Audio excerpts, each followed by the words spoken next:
Aasta lõpuni jääb üha vähem tunde, head televaatajad, kutsun teid sellele kohe ajalooks saavale aastale tagasi vaatama koos Vabariigi presidendi härra Toomas Hendrik Ilvesega. Tere õhtust, härra president. Õhtust. No, lõppev aasta sellisteks õhtusöökideks ja jutuajamisteks omavahelisteks, vähemalt sisepoliitilises plaanis, annab jutuainet küll ja veel. Väga erinevad valimised, presidendi valimine, Riigikogu valimine, Eesti Panga presidendi valimine ja nii edasi. Ja ma saan aru, et võib-olla isiklikult teile on sellele küsimusele natukene raske vastata, aga presidendina siiski. Kui rahule te sellega jäite, mida te valimiste ajal kõrvalt nägite ja millest te ka ise osalesite? No esiteks, mis puutub siis tulemusi, siis vähemalt sellises riigis nagu Eesti, kus meil on vabad valimised, siis tulemustega peab alati rahule jääma, sest rahvas otsustas. Mõnes teises kohas, kus võib-olla tuleb 146% osalejaid valima, siis võib-olla seal on teine küsimus, aga tuleb olla rahul sellega, kuidas Eesti rahvas valis. Kuidas kampaaniad käisid, mõnes mõttes võiks öelda, et vähemalt Riigikogu valimiste pool tuli kitsamad rahalised võimalused kasuks, et minu meelest olid nad üsnagi rahulikud võrreldes mõne varasema aastaga, kus terve Tallinn oli kaetud plakatitega ja üsna suurtega. Ja peale selle, ma ei oska midagi öelda, valimised nagu ikka valimised. No, kui me räägime Riigikogu valimistest, meie e-valimistel on tegelikult ka sellist kriitikat tehtud ja kui vaadata maailmas, siis ega väga palju teisi selliseid süsteeme ei ole ja see teeb vahetevahel natukene ärevaks, et kas see kõik on nii hea, kui me aeg-ajalt selle peale mõtleme? Ja meil on see huvitav fenomen, sest siis, kui keegi arvab, et midagi on halvasti, siis on väga oluline, mida välismaa arvab meist, aga siis, kui me teeme midagi hästi, nagu näiteks digiretsepti, siis me näeme pealkirju, et kaugel viibijad, välismaalased ei saagi arvavad eksides, et meil on asi hästi. Mina ei ole näinud pädevat kriitikat selle kohta, kuidas meie e-valimised on korraldatud vastupidiselt, on erakordselt suur huvi meie e-valimiste vastu mujal. Norra näiteks väga aktiivselt uurib meie võimalusi, ma käisin äsja Šveitsis, kus nad tahavad väga tõsiselt üle võtta meie süsteemi, kuna neil teatavasti on neid valimisi üsna sageli, vähemalt rahvaküsitlusi. Nii et mina küll ei ole siiamaani näinud pädevat kriitikat selle kohta. Vaatame natukene erakondi ja seda aastalõppu ka. Mulle mõneti tundus ka ootamatu mõnevõrra, aga väga kõnekas see, kuidas kodanikuühiskonna muu osa reageeris sellele DASA küsimusele ehk demokraatia arendamise sihtasutuste rahastamise küsimusele. Ja see jättis vägisi mulje, et Eesti parteid ei ole päris selle sama kodanikuühiskonna osa, kus nad olema peaksid, vaid nad on kusagil selle ääremaal või mängust päris väljas? No alustame sellega, et on võib-olla kõige märkamisväärne, et viimase 5-7 aasta jooksul on kogu mõiste kodanikuühiskond üldse tekkinud Eestis ja see, mis on väga positiivne, on väga hea, et me saame aru, et asi ei seisa ainult parteides ja et vabakond, ütleme minu eelistatud termin siin on rohkem eestipärasem, et vabakonnal on suur mõju ja aina suurem mõju ja see on ainult teretulnud. Võib-olla ei ole mõned, ütleme selle DASA küsimuses erakonnad tajunud laiemat poliitilist pilti praegu. Ei ole midagi viga selles, kui parlament rahastab selliseid sihtasutusi. Küsimus on, mis määral, mis alusel ja ka ajasobivus. Tuletage meelde, et Saksamaal kui loodi need stiftungid või need sihtasutused seal, siis oli tingimused, kus Saksamaa tegelikult nautis oma Wirtschaftswunderi buumiaastaid, kus väga suur küsimus oli alguses, et tugevdada demokraatiat Saksamaa enda sees, oli ikka see suur äng ja hirm, et minevik oli selline ja nagu ta oli ja et tuleb kindlustada demokraatiat.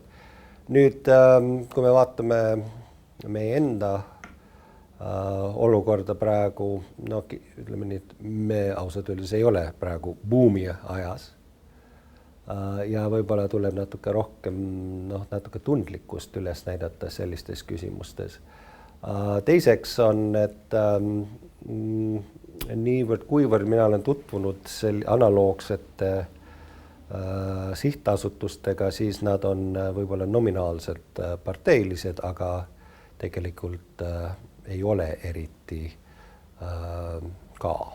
Et näiteks see USA National Democratic Institute ja National Republic Institute, nemad seal ei ole, nad ei arenda demokraatidega vabariiklaste agendat, nad pigem tõepoolest keskenduvad sellele, et aidata kaasa demokraatlikele protsessidele. Märkimisväärset rolli mängisid mõlemad näiteks Serbias Miloševići mahavõtmisel. Nii et ma ütleks nii, et põhimõtteliselt ei tohiks olla midagi selle vastu. Ma ei ole veendunud, et praegune kontekst on just see, milles, kus oleks kõige sobivam edasi minna praegu. Kuidagi see tekitab pigem rohkem tuska ja pahameelt ja viis, kuidas see tehti, raha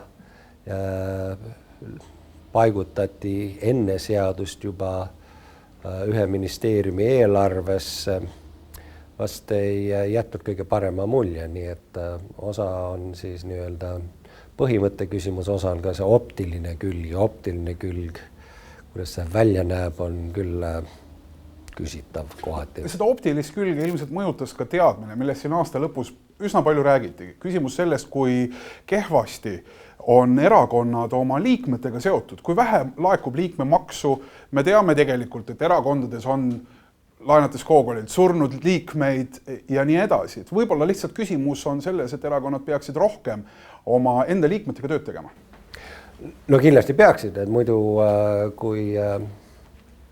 kui vaadata osa neid probleeme, mida me oleme näinud, et kus ühel või teisel erakonnal on juhtkond või juht,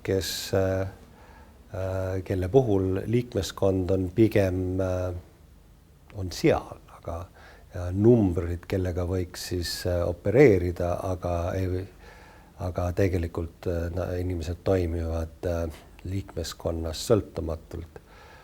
See ei ole vast kõige parem demokraatia mudel. Ma ei tahaks seda öelda kõikide erakondade kohta, aga siin on mõned, kes teevad seda paremini, mõned, kes teevad seda halvemini. Erakondade sisedemokraatia on üks oluline asi, kuigi see on samal ajal ma võin öelda, et see on nende enda asi, et ma ei saa presidendina ütelda eriti palju selle kohta, kuidas Punane Rist otsustab, mida teha, samamoodi ei saa ütelda, kuidas üks või teine erakond peaks midagi tegema. Aga siin peaks tegema. Teil see tunne ikkagi on, et vastasel juhul meil on mingid sellised stsenaariumid, mida me ei sooviks. Minu mure tegelikult on hoopis teistsugune. On see, et kui erakondade juhtkondade käitumine jätab sellise mulje, nagu nad ei hooliks ei oma liikmeskonnast või ega sellest, kuidas nende tegevus paistab, et see on väga soodus pinnas sellistele populistlikele liikumistele, populismile üleüldse, et kõik on pätid, kaabakad, mis see demokraatia siin õieti on, meil ei ole seda vaja ja me oleme selliseid ilminguid näinud üle Euroopa noh, ütleme viimase 10 aasta jooksul. Ja me oleme Eesti ajaloos tegelikult näinud seda just 32., 33. aastal vabadussõdalaste liikumiste ajal, kus noh, loosungid oli sellised parteid, jama, meil ei ole vaja parteisid. Ja noh, tulemus ei ole väga hea olnud, nii 34. aastal siis vastumeetmed ei olnud väga kasulikud Eestile, kuigi noh, see teine pool sellest, mida vabadussõdalased arendasid, ei olnud ka väga demokraatlik. Kui me vaatame, mis neid analoogseid liikumisi Euroopas tänapäeval, siis nemad samuti sõimates parteisid, sõimates parlamentaarset demokraatiat, saades sellega teatud populaarsust, õõnestavad tegelikult meie parlamentarismi. Nii et minu meelest parteidel on vastutus käituda ettevaatlikumalt ja vastutustundlikumalt, kui nad on sageli seda teinud. Kindlasti ei sobi ka parteide või erakondade juurde kodanike muredega mitte arvestamine, ülesõitmine. Noh, mind alati häirib, kui ma näen mõni poliitik, siis lubab endale sõimata inimesi, kes ei ole poliitikas või neid halvustada. Ja noh, see on niisugune nähtus, mis jälle aitab diskrediteerida parlamentaarset demokraatiat. Aga samal ajal mulle ei meeldi see niisugune ilkumine parteide üle. Kõige parem oleks, kui erakonnad ise ei annaks ilkumisele võimalusi. See on tõsi. 2011 sai taasiseseisvumisest 20 aastat ja me oleme rääkinud selle ja tundnud uhkust, et nüüd peaks olema peale kasvanud uus põlvkond. Ja tegelikult vaadates aasta kõige võib-olla tulisemale skandaalile siin lõpus, siis elamislubasid nii-öelda müüsid just selle sama uue põlvkonna poliitikud. Mida see tegelikult siis tähendab? Et see Nõukogude Liit meis on sügavamal, kui me tegelikult tahame endale seda tunnistada? No ma usun, et probleem on, et me peame palju rohkem keskenduma eetikale, kui me oleme seni teinud. Meil on selline arusaam, see on isegi laiem kui see jokk-fenomen, aga üldiselt on selline arusaam, et seni kuni see, mida ma olen teinud, ei ole kriminaalselt karistatav ja kohtulikult tõestatud, ei ole mingit probleemi. Et noh, ma tegin, aga see ei ole ju kuritegu. Noh, see laieneb isegi muudes teistesse valdkondadesse, et noh, sa võid öelda, mida sa tahad inimese kohta, noh, kuni saab tõestada kohtulikult, et see oli laim, aga kui see ei ole kohtulikult tõestatud, siis võib öelda mida iganes. Ja selline sisemine moraalne kompass, et mis on nagu sobiv, mis on lubatud, mis ei ole sobiv, mida ei tohiks teha, mida ei peaks tegema, on asi, mis selle puudumine, see minu meelest on üsna muret tekitav ja see peab olema sisemine asi. Me ei saa piirduda sellega, et korrektne käitumine on see, et missugune ülikond sul on seljas või kas sul on õiged värvi kingad või mitte. Või anda uut korrektse käitumise seadust välja? Et etiketi raamatud lugedes, tuletagem alati meelde, etikett on loodud selleks, et vähendada konflikte, mitte tekitada neid, aga kui see on selline hoiak, et seni kuni ma teen seda etiketi raamatute järgi, on kõik korras, siis meil tekivad sellised probleemid. Ja samamoodi, et see, et kui ainult lugeda 19. sajandi etiketi raamatuid ja arvata, et siis kui rikkuda neid reeglid, siis seal midagi halvasti teinud